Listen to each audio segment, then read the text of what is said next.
ಪ್ರೆಸೆಂಟ್ಗೆ ಬರೋಣ. ಎಕ್ಸಾಕ್ಟ್ ಯಾಕಂತಂದ್ರೆ ನಮ್ಮ ಹೆಣ್ಣು ಮಕ್ಕಳ ಮನ್ಸನ್ನ ಚಂಚಲ ಅಂತ ನಮ್ಮ ಹಿರಿಯರೆಲ್ಲ ಹೇಳ್ಕೊಂಡ್ ಬಂದಿರುವಂತದ್ದಿದೆ. ಸೊ ಈಗ ನಾವು ಅನ್ವಯ ಆಗ್ತೀವಿ ಅದಕ್ಕೆ. ಯಾಕಂದ್ರೆ ಹೆಣ್ಮಕ್ಳ ಮನ್ಸು ಅಂದ್ರೆ ಚಂಚಲ ಅಂತ ಹೇಳ್ತಾ ಇದ್ರು. ಸೊ ಇತ್ತೀಚೆಗೆ ಈ ಒಂದು ಚಂಚಲ ಅನ್ನುವಂಥದ್ದು ತುಂಬಾ ಜನ ಹೆಣ್ಮಕ್ಳು ಅದನ್ನ ಸಾಬೀತ್ ಮಾಡ್ತಾ ಇದ್ದಾರೆ ಅಂತ ಅನ್ಸುತ್ತೆ. ಯಾಕಂದ್ರೆ ಇವತ್ತು ನಡೀತಾ ಇರುವಂತ ಸಿಚುವೇಶನ್ಸ್ ಗಳಂಗಿದಾವೆ. ಸೊ ಅದರಲ್ಲೂ ಒಂದು ಅನೈತಿಕ ಸಂಬಂಧ ಅನ್ನುವಂಥದ್ದು. ಯಾಕೆ ಹೆಣ್ಮಕ್ಳು ಈ ಮದ್ವೆ ಆದ್ಮೇಲೆ ಮಕ್ಕಳಾದ್ಮೇಲೆ ಗಂಡ ಇದ್ರೂನು ಸಹ ಇನ್ನೊಬ್ಬರ ಜೊತೆ ಅಫೇರ್ ಇಟ್ಕೊಂತಾರೆ, ಇನ್ನೊಬ್ಬರ ಜೊತೆ ಓಡ್ ಹೋಗ್ತಾರೆ. ಸೊ ಯಾವ ಕಾರಣಕ್ಕಾಗಿ ಇತ್ತೀಚೆಗೆ ಈ ಕೇಸ್ಗಳು ಜಾಸ್ತಿ ಕಂಡು ಬರ್ತಾ ಇರುವಂತದ್ದು? ಓಕೆ, ಇದು ನೀವು ಹೇಳಿದಂಗೆ ಹೆಣ್ಮಕ್ಳು ಮನಸ್ಸು ಚಂಚಲ, ಇದೊಂದಕ್ಕೆ ನನ್ನ ಆಬ್ಜೆಕ್ಷನ್ ಇದೆ. ನನ್ನ ಪ್ರಕಾರ ಇಟ್ ಇಸ್ ಜೆಂಡರ್ ನ್ಯೂಟ್ರಲ್ ಲಾ. ಗಂಡು ಮಕ್ಕಳು ಕೂಡ ಚಂಚಲವಾಗೇ ಇದ್ದಾರೆ. ಸೊ ಯಾವಾಗಲೂ ಒಂದು ಕೈಯಿಂದ ಚಪ್ಪಾಳೆ ಆಗೋಕ್ಕೆ ಸಾಧ್ಯನೇ ಇಲ್ಲ ಅಲ್ಲ, ಎರಡೂ ಕೈ ಕೊಡಬೇಕು. ಈ ಹೆಣ್ಮಗು ಮದುವೆ ಆದಮೇಲೆ ಒಂದು ಸಂಬಂಧ ಇಟ್ಕೊಂಡಿದೆ ಅಂದರೆ ಸಂಬಂಧ ಇಟ್ಕೊಂಡಿರೋದು ಇನ್ನೊಂದು ಗಂಡು ಜೊತೆನೇ ತಾನೆ. ಆ ಗಂಡಿಗೂ ಮಾರಲ್ ಪೊಲೀಸಿಂಗ್ ಇರಬೇಕಲ್ವಾ? ಈಕೆ ಮದುವೆ ಆಗಿರೋ ಹೆಣ್ಣು, ಇಲ್ಲಿ ಒಂದು ಸಂಸಾರ ನಾನು ಡಿಸ್ಟರ್ಬ್ ಮಾಡಬಾರ್ದು ಅಂತ. ಸೊ ಇಬ್ಬರೂ ಸೇರಿ ಮಾಡಿರೋಂಥ ಕೆಲಸನೇನೆ ಇದು. ಸೊ ಯಾಕೆ ಈ ಥರ ಮಾಡ್ತಾ ಇದ್ದಾರೆ ಅಂತಂದರೆ, ಈ ಸೋಷಿಯಲ್ ಯುಗದಲ್ಲಿ ಜನ್ಸಿ ಪಾಪ್ಯುಲೇಷನಲ್ಲಿ ಎಕ್ಸ್ಪೆಕ್ಟೇಷನ್ ಜಾಸ್ತಿ ಆಗಿದೆ. ಒಂದು ನೀವು ನೋಡ್ತಿರ್ಬೋದು, ಯಾವಾಗಲೂ ನಮ್ಮದು ಹಿಂದಿನ ಕುಲ, ನಮ್ಮ ಆ್ಯನ್ಸಿಸ್ಟರ್ಸ್ ಏನು ಮಾಡಿದರು ಅಂತ ನೋಡಿ. ಗಂಡು ಮಗು ಹುಟ್ಟಿದರೆ ಸೆಲೆಬ್ರೇಟ್ ಮಾಡ್ತಿದ್ರು, ಹೆಣ್ಣು ಮಕ್ಕಳು ಹುಟ್ಟಿದರೆ ನಿಜವಾಗ್ಲೂ ಬೇಜಾರು ಮಾಡ್ಕೊಳ್ತಿದ್ರು. ಒಂದು ಮಗು ಆದರೆ ಲಕ್ಷ್ಮಿ ಅಂತಿದ್ರು, ಎರಡನೇದು ಹೆಣ್ಣಾಯಿತು ಅಂದರೆ ಮೈಲ್ಡ್ ಪ್ರೆಷರ್, ಮೂರನೇದು ಹೆಣ್ಣಾಯಿತು ಅಂದರೆ ಮುಗದೆ ಹೋಯಿತು, ಆ ಹೆಣ್ಣಿಗೆ ಶಿಕ್ಷೆ ಕೊಡ್ತಿದ್ರು. ಅದು ಆ ಹೆಣ್ಣಿನ ಸಮಸ್ಯೆ ಅಲ್ಲ. ಸೊ ಬರ್ತಾ ಬರ್ತಾ ಏನಾಯಿತು, ಫೀಮೇಲ್ ಫಿಟಿಸೈಡ್ ಅನ್ನೋದು ಶುರುವಾಯಿತು. It is previous 2-3 decades problem. ಆವಾಗ ಬರ್ತಾ ಬರ್ತಾ ಹೆಣ್ಣು ಮಕ್ಕಳ ಅನುಪಾತ ಕಮ್ಮಿ ಆಗ್ತಾ ಬಂತು. ಸೊ ಪ್ರತಿ ಒಬ್ಬ 1000 ಗಂಡು ಮಕ್ಕಳಿದ್ದಾರೆ ಅಂದರೆ 940 ಹೆಣ್ಣು ಮಕ್ಕಳಿದ್ದಾರೆ ಅಂತ ನಾವು ಹೇಳ್ತೀವಿ. ಸೊ ಹೆಣ್ಣು ಮಕ್ಕಳಿಗೆ ಡಿಮ್ಯಾಂಡ್ ಜಾಸ್ತಿ ಆಗ್ತಾ ಹೋಯಿತು. ಡಿಮ್ಯಾಂಡ್ ಎಲ್ಲಿದೆ ಅಲ್ವಾ, ಸಪ್ಲೈ ಅಷ್ಟಿರಬೇಕಲ್ವಾ. ಸೊ ಅಷ್ಟೊಂದು ಗಂಡು ಮಕ್ಕಳಿಗೆ ಮದುವೆ ಆಗಿಲ್ಲ, ಹೆಣ್ಣು ಮಕ್ಕಳಿಗೆ ಡಿಮ್ಯಾಂಡ್ ಜಾಸ್ತಿ ಇದೆ. ಈಕೆ ಓದಿಲ್ಲ, okay, coming from a very poor family ಇರ್ಬೋದು, ಆಕೆ ಓದಿಲ್ದಿರ್ಬೋದು ಅಥವಾ ಅಷ್ಟೊಂದು ನಾಲೆಡ್ಜ್ ಇಲ್ದಿರ್ಬೋದು. ಡಿಮ್ಯಾಂಡ್ ಇದೆಯಲ್ವಾ, ಈಗ ನನಗೆ ಬೇಕಿರೋ ಹುಡುಗ ತುಂಬ ವೆಲ್ ಸೆಟಲ್ಡ್ ಇರಬೇಕು, 2-3 ವರ್ಷದ ಅಂತರದಲ್ಲೇ ಇರಬೇಕು. ನನಗೆ 25 ಅಂದರೆ ಆ ಹುಡುಗನಿಗೆ 27 ಇರಬೇಕು, ತುಂಬ ಶ್ರೀಮಂತ ಕುಟುಂಬದಿಂದ ಬಂದಿರಬೇಕು, ಎಲ್ಲ ದೊಡ್ಡ ಮನೆ, ಆಡಿ ಕಾರು, ಅದು ನಾರ್ಮಲ್ ಕಾರು, ಮಾರುತಿ ಕಾರ್ಗಳು ಬೇಕಾಗಿಲ್ಲ ಅವರಿಗೆ, ಟಾಟಾ ಮಾರುತಿ ಕಾರ್ಗಳು ಬೇಕಾಗಿಲ್ಲ, ದೊಡ್ಡ ಕಾರಲ್ಲಿ ಇರಬೇಕು, ಬೇಕಾದಾಗ ಶಾಪಿಂಗ್ ಕರ್ಕೊಂಡು ಹೋಗೋದಿರಬೇಕು, ನನ್ನ ಮೇಲೆ ಕೆಲಸ ಮಾಡಬೇಕು ಅನ್ನೋ ಪ್ರೆಷರ್ ಇರಬಾರ್ದು, ಅತ್ತೆ ಮಾವ ಕೂಡ ಜೊತೆಗೆ ಇರಬಾರ್ದು. ಸೊ ಈ ಥರ ಎಲ್ಲ ರಿಕ್ವೈರ್ಮೆಂಟ್ ಅನ್ರಿಯಲಿಸ್ಟಿಕ್ ಆಗ್ತಾ ಬಂತು. ಅದೇನಾಗ್ತಾ ಇದೆ, ಎಷ್ಟೋ ಸುಂದರವಾಗಿರೋರು, ತುಂಬ ಚೆನ್ನಾಗಿ ಓದಿರೋ ಗಂಡು ಮಕ್ಕಳು ಕೂಡ ಅವಿವಾಹಿತರಾಗಿ ಉಳ್ಕೊಂಡಿದ್ದಾರೆ.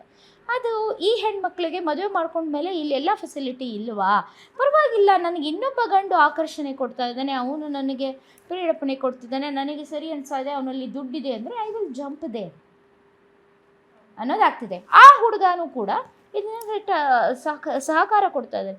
ಎಷ್ಟೊಂದು ಸಲ ಈ ಹನುಮನ್ ಕಿಲ್ಲಿಂಗ್ ಆಯ್ತಲ್ಲ ಇತ್ತೀಚೆಗೆ, ನೀವು ನೋಡಿರ್ಬೋದು. ಹೆಣ್ಮಗು ಮದುವೆ ಏನೋ ಮಾಡ್ಕೊಂಡ್ಬಿಟ್ಲು, ಇಷ್ಟ ಇಲ್ದಿರೋ ಮದುವೆ, ಮನೆಯವ್ರು ಯಾಕೆ ಬಲವಂತ ಮಾಡಿದ್ರು ನಂಗೆ ಗೊತ್ತಿಲ್ಲ.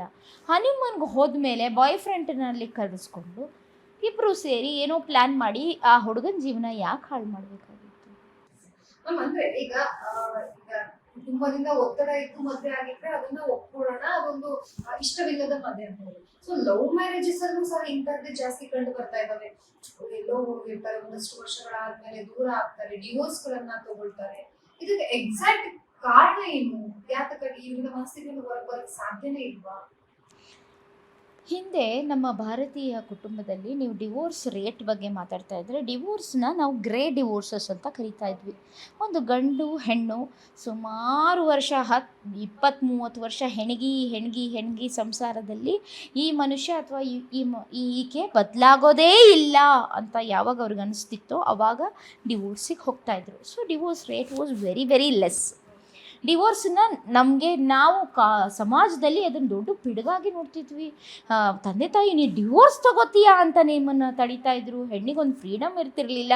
ಆ ರೀತಿ ಎಲ್ಲ ಡಿವೋರ್ಸನ್ನು ತುಂಬ ನೆಗೆಟಿವ್ ರಿಗ್ರೆಸಿವ್ ಆಗಿ ನಾವು ನೋಡ್ತಾ ಇದ್ವಿ. ನಮಗೆ ತುಂಬ ಕಟ್ಟುಪಾಡುಗಳಿತ್ತು. ನಮ್ಮ ಮನೆಯಲ್ಲಿ ಡಿವೋರ್ಸ್ ಆಗೋಂಗಿಲ್ಲ ಅನ್ನೋ ರೀತಿ, ನಮ್ಮ ಫ್ಯಾಮಿಲಿ ಹಿಸ್ಟ್ರಿನಲ್ಲೇ ಇಲ್ಲ ಅನ್ನೋ ರೀತಿ ಇತ್ತು.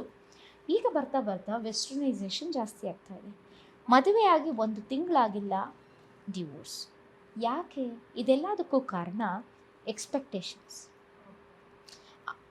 ಇವ್ರಿಗೂ ಮದುವೆ ಅಂದರೆ ಬೆಡ್ ಆಫ್ ರೋಸಸ್ ಅಂತ ಅಂದ್ಕೊಂಡು ಎಂಟರ್ ಆಗ್ತಾರೆ.